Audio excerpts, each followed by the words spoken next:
All right. Good afternoon, everyone, and welcome back. My name is Jasmine Vaughn-Hall, and I am a neighborhood and community reporter for the Baltimore Banner, and I'm looking forward to introducing this next panel and getting back into some meaningful conversations. As reporters, it's our job to follow people's business figuratively and quite literally. At the Banner, we've written about the encouraging and deterring circumstances that influence current and aspiring business owners and industries in Baltimore. This panel will explore the opportunities that have the potential to shape the course of Maryland's economic future. With us to contribute to this conversation is Dan Griffis, President of Global Partnerships with Oakview Group, David Bramble, Managing Partner with MCB Real Estate, Shelonda Stokes, President of Downtown Partnership,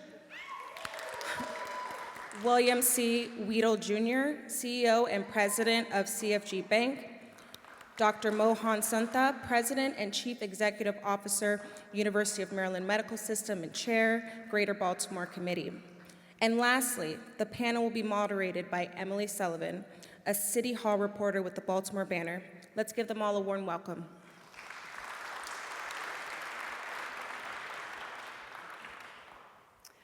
Thank you everyone so much for attending this whole conference and sitting in on this panel.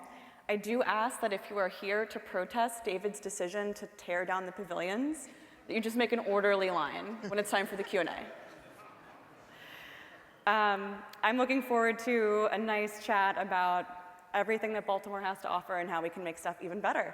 So I'm going to punt my first question over to Dan, who at Oakview is the president of Global Partnerships and helped oversee the CFG Bank Arena. I got to be at the very first show there earlier this year when Bruce Springsteen kicked off an amazing tour. And I have to say that just the energy and momentum in the arena when he sang Hungry Heart, which if anyone knows Hungry Heart, starts with got a wife and kids in Baltimore, Jack. It was clear that so many people there were locals and were just so pumped to be there. I think it's such a great example of private investment in Baltimore, and I want to know, now that you've taken the first step in improving the arena, what's the data showing you about who's attending? Is it Jack from Baltimore? Yeah, actually, well, first of all, earlier, one of the gentlemen on stage was talking about stadium owners investing, taking public money to invest in these types of projects. And I'd like to say, for the record, we invested $250 million into the city of Baltimore without one penny of public funding. So thank you. That was really important to us.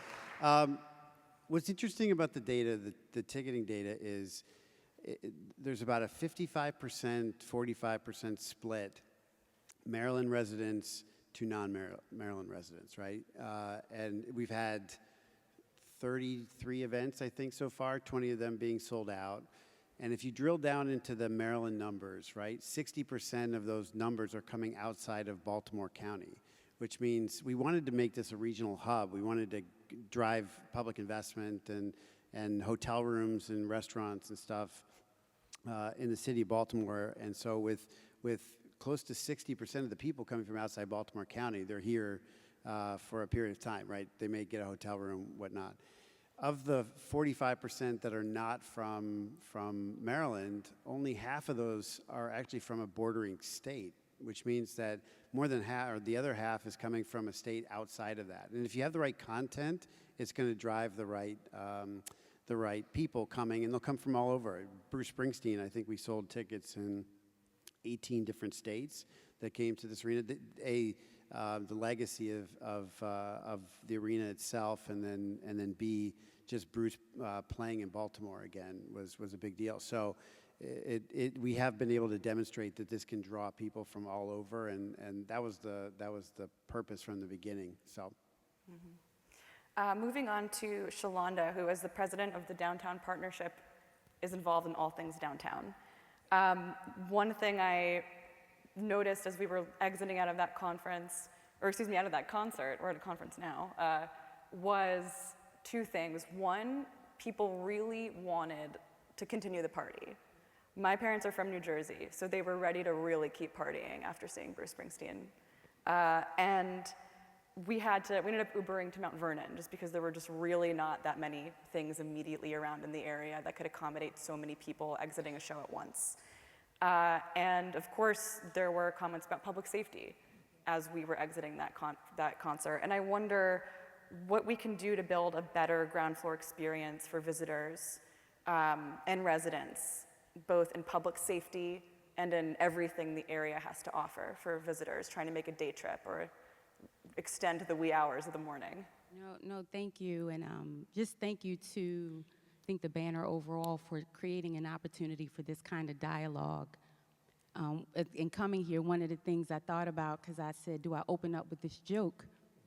But I was thinking if we can't figure out what are really easy challenges for us to solve collectively by having a doctor and a banker and an engineer and a developer and an entertainment mogul, if we can't figure this out, shame on us, right? And so what this dialogue creates is an opportunity so that we're having conversations collectively, so that he says, look, I want to make sure that when people leave my concerts, they feel safe, they have a place to go. Similarly, David and I are in conversations. We're talking about not just leaving that concert, but the Harbor Place that's coming on, and us creating that. The same thing Dr. Santa and Bill want to create. Like all of us want the same thing at this point in time, and it's never been a time like now.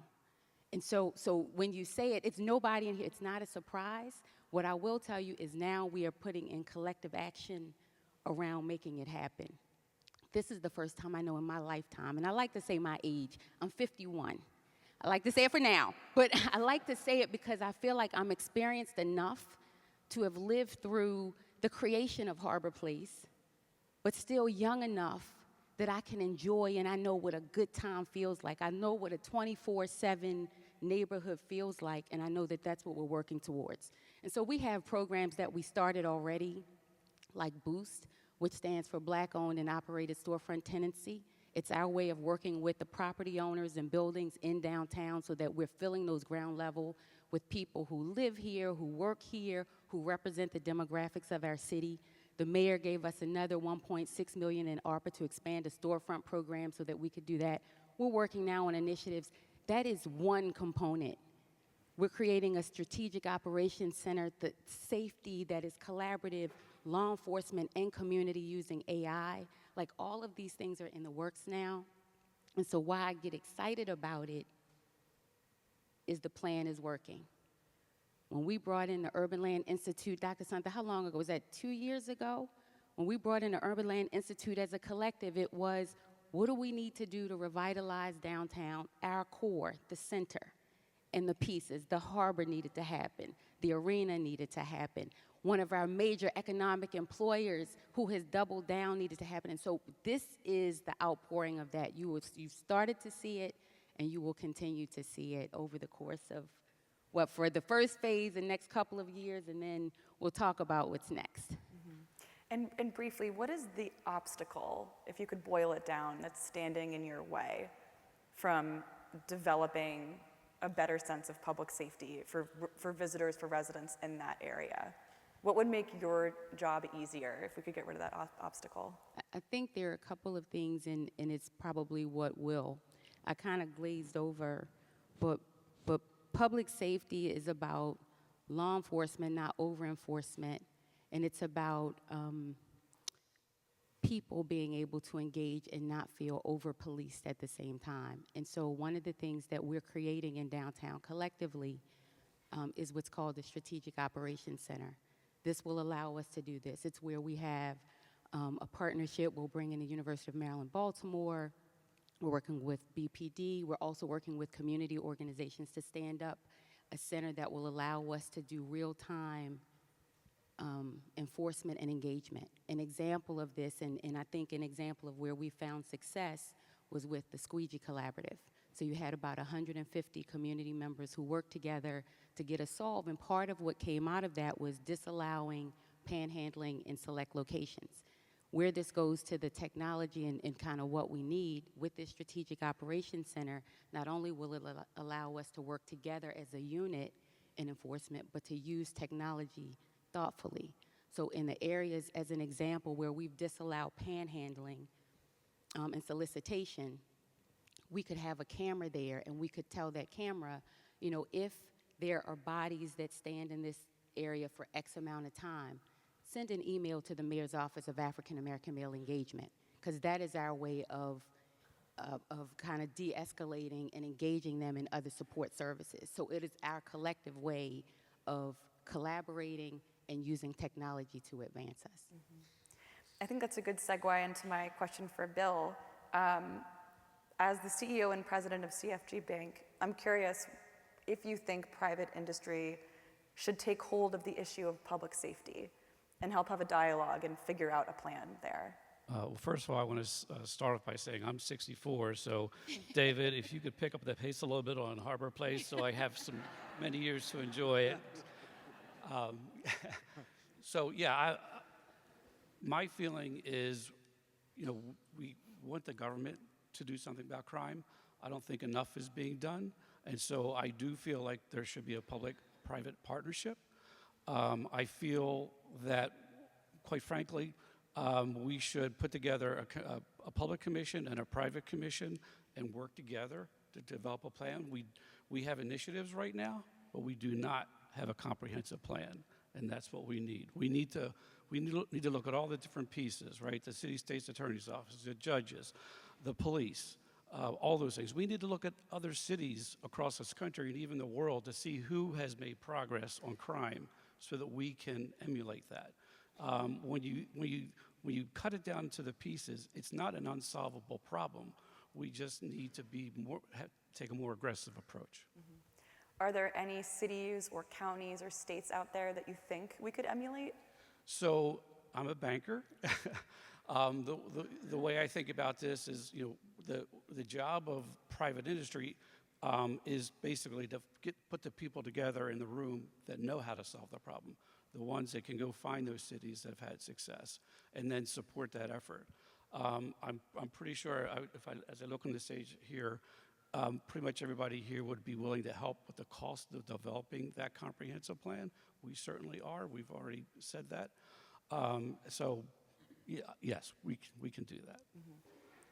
And if I could, yes. I think to add to that, because I agree, I think I want to make sure even what we're saying, it follows that. We took a delegation, I know BGE went and others along with us 2 weeks ago to Baton Rouge to look at, and when I say it, and I really want people to look at this Strategic Operations Center, Governor Moore and his team are evaluating. Part of what we're talking about is that comprehensive piece, the state's attorney's office. It is us now trying to step back and figure out how we do it, but not just from one side, not just from that side. It is comprehensive. And so part of what I'm hoping, even with dialogues like this, is it's an opportunity to expand that, because we don't know everything.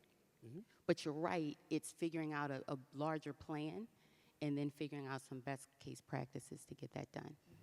Shelonda, what was Baton Rouge doing that we weren't doing? I'm curious. Baton Rouge actually has 3 strategic operations center, and one of the things that they've done that we're not doing, that we don't currently do, they co-locate their Department of Public Works, their police, like all of their city services, communications operate from one location. And so just think about what happens within office dynamics when you're in there, that often creates, you know, those water cooler conversations that sometimes if you have to send an email, it may or may not work. What was great was on that trip to Baton Rouge, the Office of Emergency Management went with us. And so there were some different things that they could also see. I think part of it was really looking at how we collectively go out, figure out best practices, and bring those back to, you know, to our state overall. Dr. Suntha, speaking of, I mean, that's an example of creativity to me, traveling to a new place and trying to apply the lessons learned.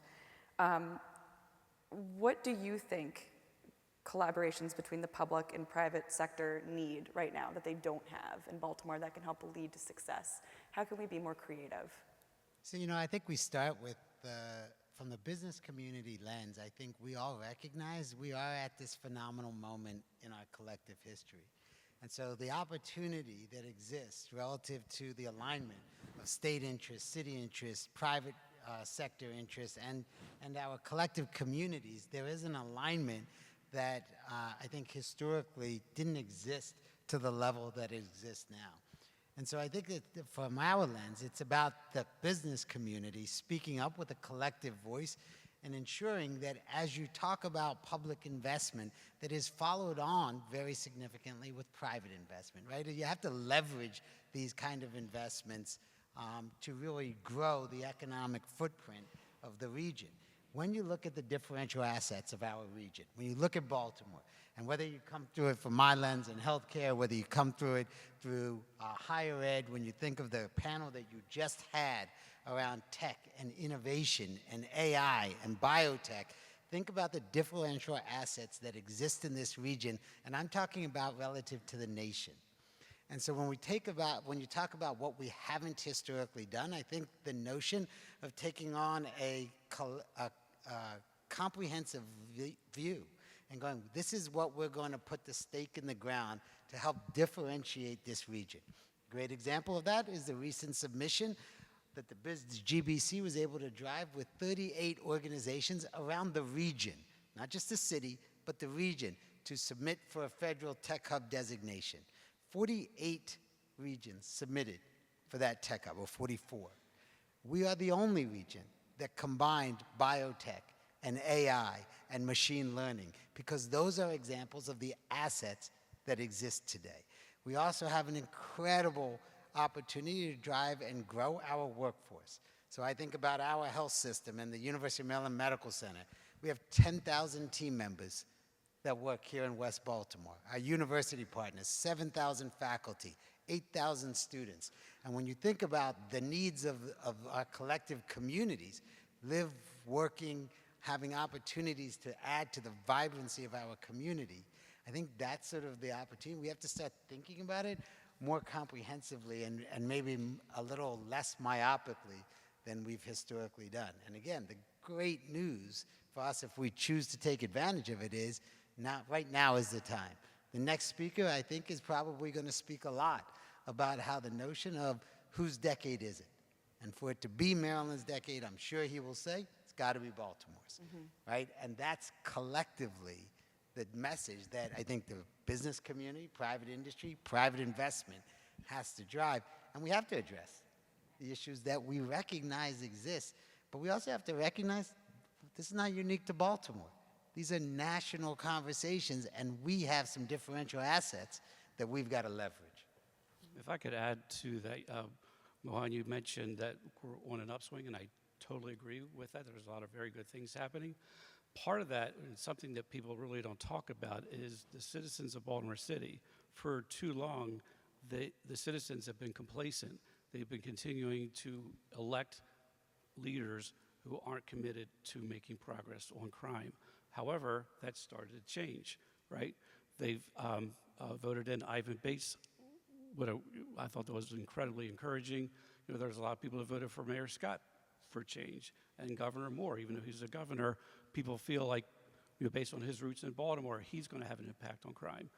I think the citizenship of Baltimore is finally getting fed up with the crime situation, and they're actually voting, you know, to change that and to improve it. Mm-hmm. Yeah, it's not lost on me that in the poll the Banner released last week, that of all the city elected officials, Ivan Bates had the highest approval rate. And I spent basically all of last week on the phone with voters asking why people answered the way they did. And one thing I heard from people who identified as progressives, as moderates, as conservatives, was that he was doing his job. That was really the thing that voters had to say to me last week about him. I want to shift over to David, who I'll just ask you what I asked you in the green room. Tell me about the reaction you've gotten after announcing you would tear down the pavilions in Harbor Place, and why you think, as Bill was alluding to, it's time for a change. Sure. I mean, actually, the reaction has been overwhelmingly positive. I mean, we embarked on this crazy community engagement process where we've touched over 30,000 people in the city of Baltimore and surrounding areas. And other than a few, really two vociferous people who decided to write letters to a newspaper, literally every single person I've talked to has said to me, thank God that you're willing to do that. And I honestly don't even think it's that bold of a statement or thing to do. Those things are, really old and in terrible shape. And ask yourself who wants a mall on the water, and the answer is nobody. So the reaction has really been extremely positive, which is good. I'm glad, and people want to see change, and that's what we're going to do. I wonder, when we think about stitching together downtown and we think about making Baltimore, if North Carolina has the Research Triangle, surely with UMS and Hopkins and the other brilliant institutions that are in Baltimore where brilliantly smart people come to work, how do we, this question is for you, Dr. Senta, how do we sell the vision of living here and investing in Baltimore and growing a family here? How do we stitch together the entertainment, the attractions downtown? What do you think we're not doing right now? So I think about workforce development, and I think every business leader wakes up every morning thinking about how do you nurture and cultivate the single greatest asset any organization has, which is its people. And I think part of what we have to address are, when we think about, say, from the healthcare lens, what does our workforce need, right? So I love to say that our workforce in healthcare, you have opportunity to dramatically impact the middle class by growing a healthcare workforce.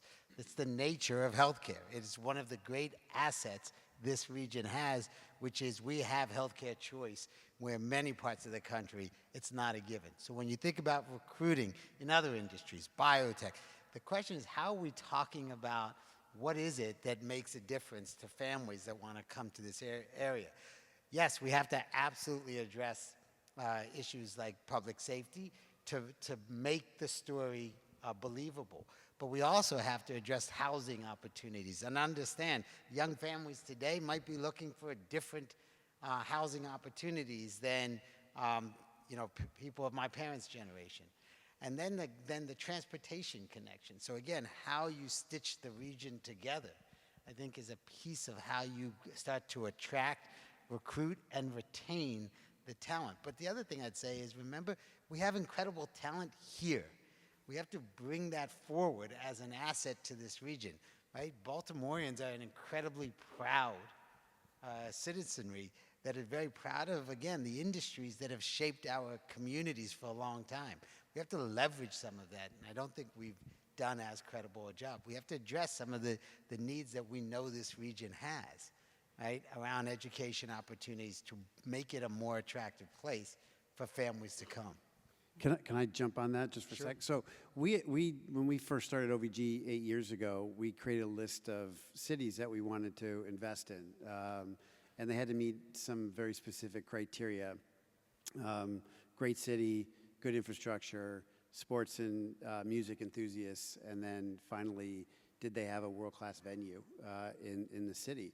And Seattle, Austin, Texas, New York City, those were easy answers for us. But Baltimore was in our top 5 from the beginning, and it took us a little while to get to the right outcome to figure out how to raise the money for this privately. But I would tell you, it's been one of our best investments by far. The community has come out and supported our venue, CFG Bank Arena, thanks to Bill, and it's been wonderful. I mean, I think last year, before we took it over, there was like 32 total events. We've had more events in the first 4 months than we had than that building has had in a full year, right? And so if you build it, they will come, and we've proven that. And the crime conversation that happened earlier, I would tell you, we've been open now for 4+ months, and we, to my knowledge, haven't had a major crime incident or even a minor crime incident in and around the arena with people coming downtown. So yeah, we've invested in a private police force to help that situation as well. But hopefully with our type of investment and other types of investments, we can lure more people downtown from the suburbs and create a safe space for them to come. So we just need more development in and around the arena. So if anybody wants to build a restaurant or a bar, we're all ears. Well, I think this is really important. I think you're both hitting on it. We need to foster a sense of economic opportunity here in the city, not limited to certain folks, but a widespread sense that there's economic opportunity for all.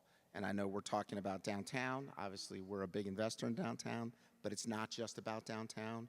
It's about the entire city, particularly in East and West Baltimore where I live, making sure that everyone is bought into the idea that there's economic opportunity for them. And not only that there's the idea, but that we follow through with the resources to give people a chance to get that economic opportunity. And sitting on the stage, you've got a perfect example of the jobs that are here if we're willing to invest in people getting access to those jobs and then invest in them buying into this. What we've done a terrible job at, if anything, is selling our own people, the people in our neighborhoods, the people we live with, that the trajectory of this city is up. That's our job. If we can convince the people who live in those neighborhoods in East and West Baltimore, that's the people we need to focus on, getting them bought in and giving them real opportunities, you will see this city take off like a rocket ship. And on that I firmly note, believe that. thank you for that, David. It's a great reflection. We'd love to now open the conversation up to attendees if anyone has questions. We have time for about 3 questions or so. And we have a few volunteers with mics. If you'd just like to raise your hand, Krishna will try and find you. Looks like we've got someone over here. Or you can go over to Krishna over there, sorry. All right. Good afternoon, Charmaine Nakuri. I used to be a digital marketing strategist for one of the venues down in downtown. And one of the things that happened is as they didn't have the resources to properly develop their site and digital strategy, and they lost a lot of money. What are you guys doing in terms of helping small businesses and large businesses and events and all of those places tap into the new technology that is out there, such as AI and all of that, to properly market their, their events or their attraction? That sounds like a good question for Shelonda. Maybe I just want to make sure I understand it. You're saying what tools do we have to help market those businesses? Well, Was yes, that the give them, question? investing and helping them with the new digital transformation that's going on, like connecting them to digital marketing services, or just helping them to compete in terms of, getting the new technology that's out there. Right. So we haven't specifically done anything to target businesses around AI, but I think there's an opportunity for a couple of things, and I do want to say where there's been some efforts around there. I think one of the initiatives I talked about earlier with Boost, it's really about not only getting businesses into those storefronts. I answered the question in that way, but it's really about setting those businesses up for success. We seed them with capital to make sure that they are there. We put an accelerator program and cohort model around them, so they get tech training, they get marketing, they get finance, they get legal. We make sure, and we're staying with them hand in hand, and then we help integrate them into the different markets and partnerships to do that. That's one part of it. We just announced a partnership with David Bramble at Harbor Place that we're calling a Boost Light. And that will allow, because we know the buildings are coming down, but until they do, businesses can really stand up in a great way there, and so we're seeding them in a similar way there. That's one of the initiatives that we do. We also have the Ike kiosks that are downtown. If you ever see those kiosks interactive, and we have coming probably in November, because the dates, it was October, November, but we'll have large format billboards that are on buildings. I say that because as Downtown Partnership, we reserve a portion of that so that our partner organizations can market their products, and so that small businesses can also share and showcase some of that information. And I think we have a question down there we can hop to. Hi, thank you all. My name is Isaiah Pittman. I'm from Baltimore my whole life, and the Harbor Place has been the Inner Harbor as a whole has been a huge part of my life. I worked there as a teenager, went there plenty of times as a young one, and I really love Rashfield Park that's been added that really caters to the youth. I was wondering for Mr. Bramble, what work is being done to keep the youth part of the iconography that is the Inner Harbor? Thanks for asking that. Actually, as part of our community engagement process, we've actually had the chance to bring in YouthWorks students. So these are students who work with the mayor's office and get jobs, and then they came and worked with us for the summer.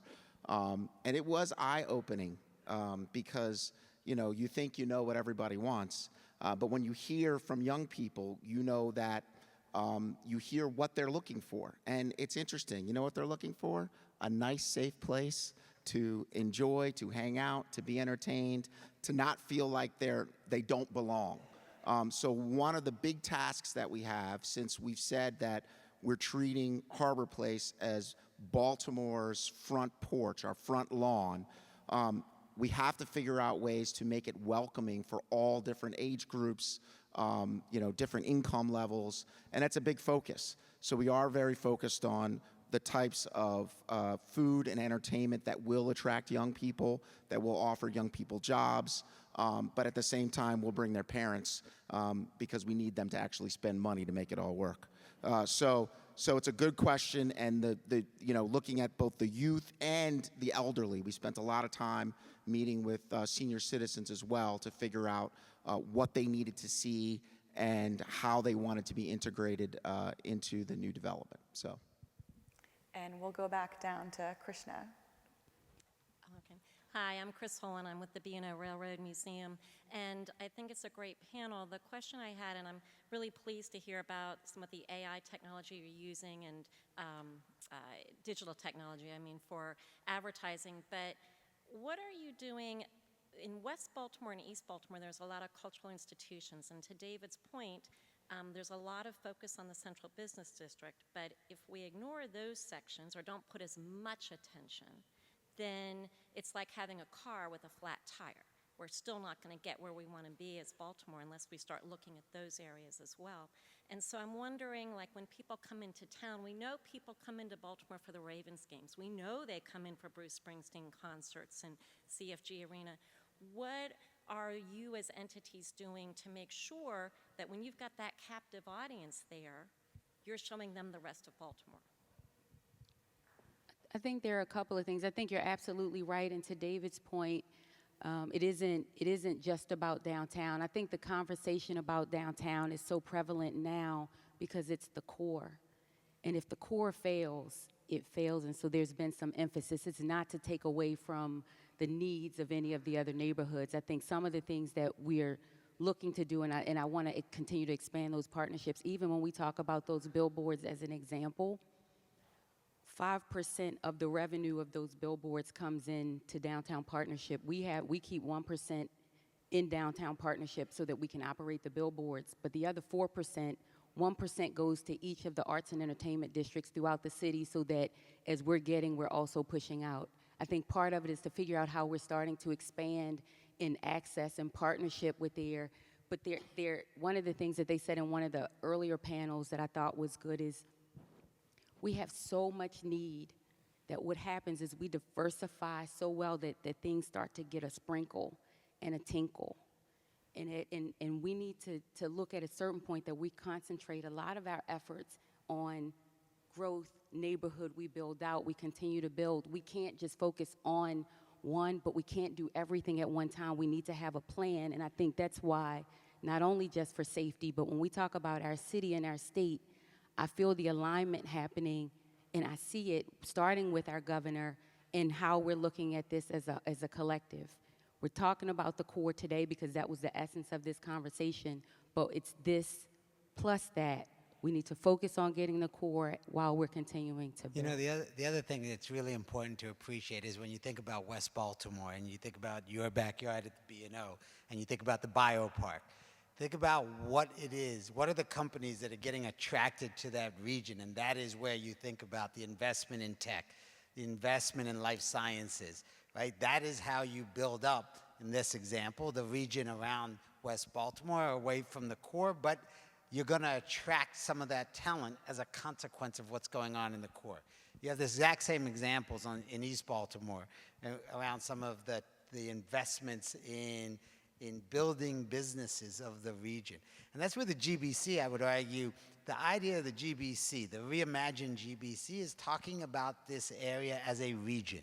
So as the city, as the 5 surrounding counties, but collectively, the economic opportunities of the region are what we're trying to elevate.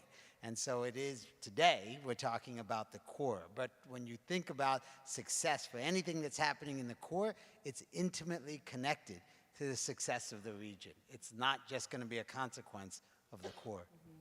And we have time for one more question over here. You put me on the spot. Hi.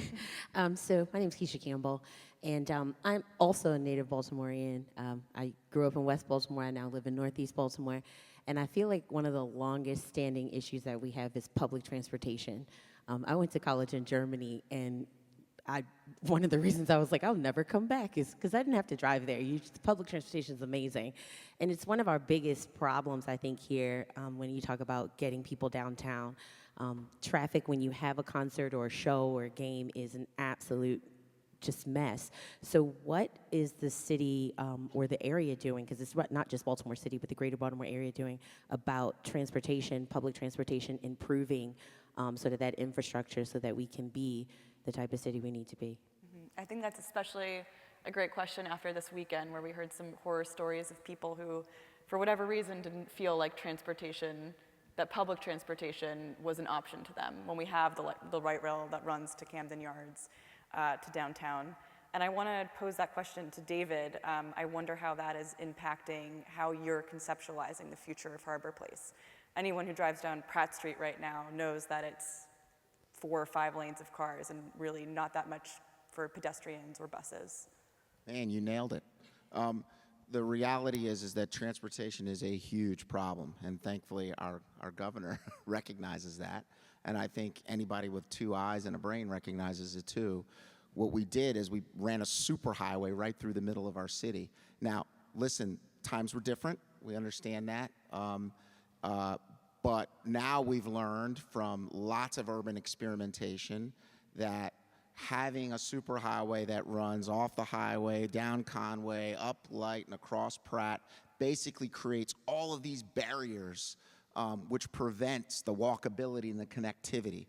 I will tell you that I've never been as excited as I am now about how all of the different stakeholders in downtown are collaborating around thinking about how to make things more pedestrian friendly, how to create access, how to provide the appropriate space for public transportation. Shelonda will tell you that there's $6 billion of projects and ideas planned, $6.5 billion of projects planned for downtown. What's the point of them if you can't get from point A to point B without getting run over? Or leave the CFG arena and have a nice meal? Or work at University of Maryland and find something, nice place to live in the area and be able to get from point A to point B. So I will tell you, it's not an easy solution. There's no magic wand to wave, but we do have a once-in-a-generation opportunity to completely reimagine how we think about downtown as one big connected neighborhood, place to live, economic engine. And we need to make those investments. And quite frankly, the fact that downtown is in so much distress is really what gives us the opportunity to rethink it. And we're super excited about it. And there's lots of folks at the table thinking about it and talking about it. And I've been a developer, I've been in the real estate business for 20 years, done deals all over the place. I've never seen the level of collaboration that I'm currently seeing in Baltimore and in the region around rethinking downtown and transportation and how all these things are connected. And I just want to add, unless we do that, all the neighborhood stuff is in trouble too, right? It's all connected. We have to stop thinking about downtown versus neighborhoods and realize it's one city. And the truth is, weakness in any one part of the city is going to impact all of us. And transportation is a key piece to making sure we can get employees and customers and people who live and work from one place to the next. Anyone who's ever been interviewed by me knows I love talking transportation. So I'm sad to say we have to cut it here so we can get to our next panel. But thank you so much, everyone, for your amazing reflections and commitment to the city. And thank you for attending today. I hope you are excited for our next panelist.